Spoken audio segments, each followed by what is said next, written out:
when we looked at the analysis of over 500 deals that were involving outcome selling framework and outcome selling mindset, those that leverage the outcome selling, number one, the amount of discount given to the customer was significantly lower. And you can see where there was no outcome selling engagement and the discounts were very, very high. And again, I think as operators, as leaders on this phone, the more and more we can control the value for the company that we're representing, the better that we are as far as, delivering on the revenue numbers that, the Wall Street or our investors are expecting.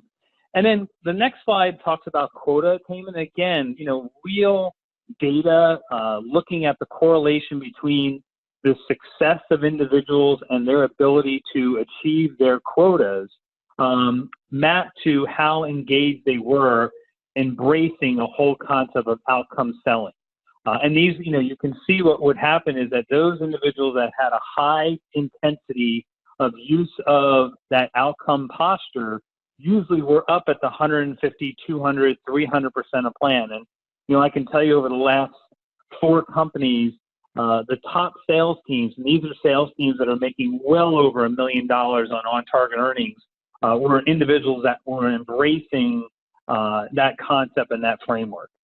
And then the last one really is what was the observations that I saw as far as the impact of outcome selling on the win rate and really the deal size. And again, it was really, whether you used it or whether you didn't use it. And those that did not use it, the size of the logos was small, the upsell deals was, relatively anemic, and then their conversion rates were not at the level that you would expect. And what would happen is those that were actually embracing that framework, you can see the numbers, 3 times bigger, 4.5 times bigger in the upside deals, and really the conversion rates, drastically improving just because they were curious about how to align the outcomes of the customer to using that framework. So, I guess what I would say is that when I look at the 21st century seller and what's making them successful right now, is that I'm seeing that modern seller being more curious, more collaborative, more creative in using this framework. And I almost could liken it to taking the challenger sale and wrapping it in empathy and interest.